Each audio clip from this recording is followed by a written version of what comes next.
സർവ്വസന്നാഹവും ഉപയോഗിച്ച് ബി.ജെ.പിയും തൃണമൂലും കടുത്ത പോരാട്ടം നടന്ന ബംഗാളിൽ ആര് വിജയം നേടുമെന്ന ആകാംക്ഷയിലാണ് രാജ്യം.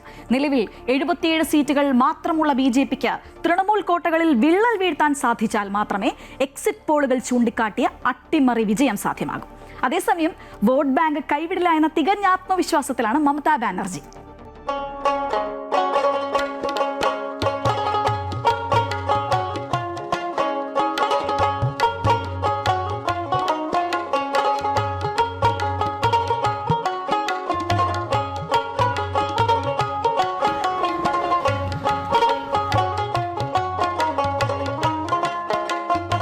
നിലവിൽ വോട്ടെടുപ്പ് നടന്ന 5 ഇടങ്ങളിൽ ഏറ്റവും കടുത്ത രാഷ്ട്രീയ പോരാട്ടം നടന്നൊരു സംസ്ഥാനമാണ് പശ്ചിമ ബംഗാൾ.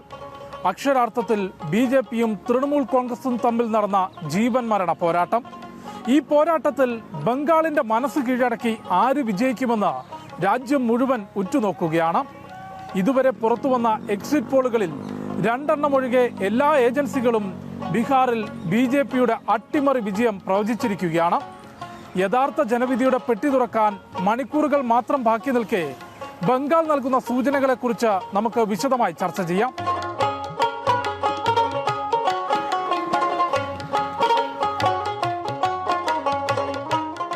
വർഷങ്ങൾ നീണ്ട ഇടതു ഭരണം അവസാനിപ്പിച്ച് 2011 അധികാരത്തിലേറുമ്പോൾ വമ്പൻ പ്രഖ്യാപനങ്ങളായിരുന്നു തൃണമൂൽ കോൺഗ്രസും മമതാ ബാനർജിയും ബംഗാളിലെ ജനങ്ങൾക്ക് നൽകിയത്.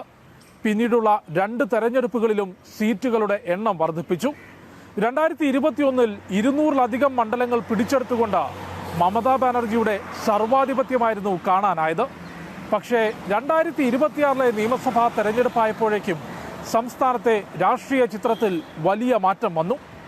അതിലേറ്റവും പ്രധാനം തൃണമൂൽ ഭരണം പിടിക്കുമ്പോൾ മുഖ്യ പ്രതിപക്ഷമായിരുന്ന കോൺഗ്രസും CPM-ഉം ഇന്ന് തീർത്തും അപ്രസക്തമാണ്. ദേശീയതയും ഹിന്ദുത്വ രാഷ്ട്രീയവും ഉയർത്തിപ്പിടിച്ചുകൊണ്ട് ബംഗാളിന്റെ മണ്ണിൽ ബി.ജെ.പി വേരുറപ്പിച്ചു. കഴിഞ്ഞ തെരഞ്ഞെടുപ്പിൽ 77 സീറ്റുകൾ നേടിയ ബി.ജെ.പി ഇത്തവണ കൊൽക്കത്ത ഉൾപ്പെടെ തൃണമൂലിന്റെ കോട്ടകളാണ് ലക്ഷ്യം വെച്ചത്. ഹിന്ദു വോട്ടർമാരെ പ്രത്യേകം അടുപ്പിക്കാനും പ്രചാരണത്തിൽ ശ്രദ്ധിച്ചു. കഴിഞ്ഞ തവണ വടക്കൻ ബംഗാൾ മേഖലയിൽ ബി.ജെ.പിക്കൊപ്പം നിന്ന മണ്ഡലങ്ങൾ നിലനിർത്തുകയും കൊൽക്കത്ത, ഹൗറ, ഹൂഗ്ലി തുടങ്ങിയ മേഖലകളിൽ കൂടുതൽ മണ്ഡലങ്ങൾ പിടിച്ചെടുക്കുകയും ചെയ്താൽ എക്സിറ്റ് പോൾ പ്രവചനങ്ങൾക്ക് സമാനമായി ഇത്തവണ ആദ്യമായി ബി.ജെ.പി ഭരണം പിടിക്കും.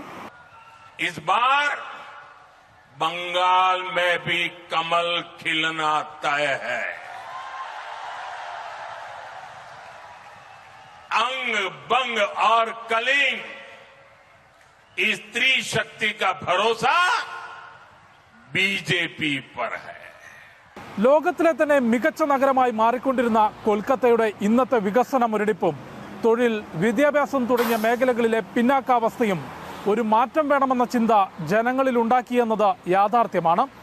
എന്നാൽ ബംഗാൾ ബി.ജെ.പിക്ക് മുൻപിൽ കീഴടങ്ങില്ലെന്ന പ്രഖ്യാപനമാണ് വോട്ടെടുപ്പിന് ശേഷവും മുഖ്യമന്ത്രി മമതാ ബാനർജി നടത്തിയത്. ന്യൂനപക്ഷ വോട്ടുകൾ ഒറ്റക്കെട്ടായി തനിക്കൊപ്പം നിൽക്കുമെന്നതാണ് മമതയുടെ ആത്മവിശ്വാസം. മുർഷിദാബാദും നോർത്ത് സൗത്ത് 24 പർഗാനസ് മേഖലകളുമെല്ലാം ഇത്തരത്തിൽ തൃണമൂലിനൊപ്പം നിൽക്കുകയും ചെയ്യും.